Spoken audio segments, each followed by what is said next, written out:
Vata is the force, which is essentially the air and the space element. So this manifests in our body typically as movement, as creativity, as spontaneity, right? The Vata people are often very excited about things. Like they're the first ones to have the ideas. They're often, the dancers or the artists or the musicians, or they have a lot of good ideas. Okay. So there's a lot of spontaneity in that, right? Or they love to travel. Let's do this. Now let's go here. There's a lot of lightness. Okay. But now you take that, when that starts to get too much, that can lead to feeling spaced out, to feeling more worried, too many thoughts, even too many ideas. Now I have so many ideas I want to do, hard to manifest, hard to make it happen. There's many people that we can relate to like that.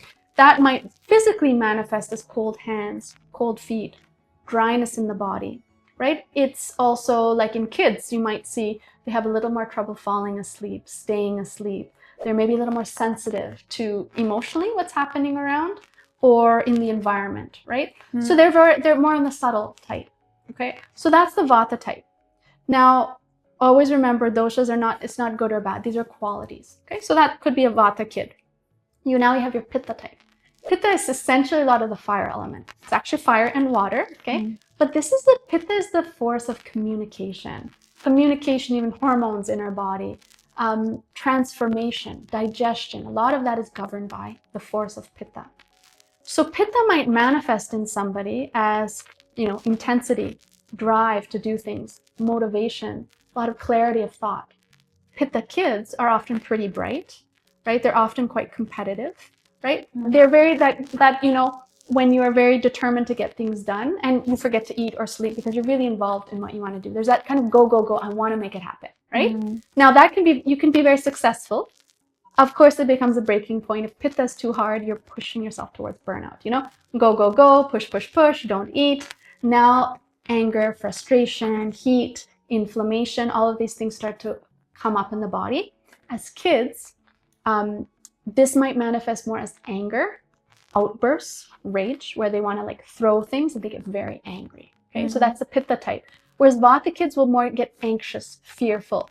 They might feel overwhelmed. They might express in a tantrum, but it's different than in Pitta. Okay. So Vatas are more prone to anxiousness and Pitta ones are more angry. More angry, frustrated, rage, right? So you'll see that at the kid that just wants to throw stuff and they get angry and that impulsive, right, behavior. So when Pitta is out of balance, now that can manifest in adults more as heartburn, as inflammation, skin issues, things like that. But in kids, you'll especially see it.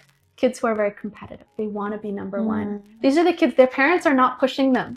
I'm seeing these kind of kids all the time. They on their own want to be number one. Yes. So as a parent, when the kid is more of a Pitta type, it's not a good combination when the parent is also pushing them to do more activities and reinforcing that. Because these are the kids that now they get into university, they're very hard on themselves. They only study and they burn themselves out and they push, right?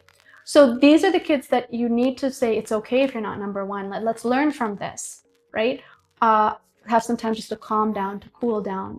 Let's take a break. Let's take it easy, right? It's hard for them to do that. And there's a lot of other Ayurvedic things. You can bring in lifestyle things. You can bring in some cooling foods. You can bring in some time in nature or swimming, or, you can even look at the sports and activities based on the dosha types, based on what is good for the kids. Okay, so that's the Pitta type, right? So a lot of drive, a lot of, push, a lot of intensity, right? And if that's channeled, they can be very bright, they can be very successful, but it needs to be balanced. Now you've got the Kapha kids, okay? So Kapha is the quality of earth and water, a lot of stability, okay? So often they will look a little bit more on the chubbier side, okay? But they are the types that are more slow and steady, okay? These are the kids, they like to take their time to get out of bed. They'll do one thing at a time. They look slow from the outside. Doesn't necessarily mean they're slow, but they're focused in what they do and they finish it. One thing at a time, okay? Pittas will push themselves to get things done. Vatas will have 10 different projects and they want to do this and they jump to the next activity, right? Yeah. Whereas Kapha is kind of slow and steady. And there's a beauty about that. They love their comfort zone. They don't like to move. They don't like to change their activities. They love what they like to do. So now Kapha kids, they need sometimes some change. They need some stimulation. They need to maybe, bring in a new hobby. They need that little bit of push. So when you see that kid of that nature, if they're not balanced, they can feel heavy. They can feel sluggish. These are the kids that also gain weight, right? There are some kids that are just gaining weight for no obvious reason. They don't like to do exercise. They're happy sitting on the couch. But they're often very kind of affectionate. They're very, they like to maybe take care of people. They could be cuddly as a kid. Like this is the Kapha type. Kapha, right? okay. So these kids do better with a lot of physical activity. They need to move more. They need to do yoga. They need to get outside for physical activity. They need to, have a little bit of stimulation in their environment, some change and motivation. And that keeps them balanced.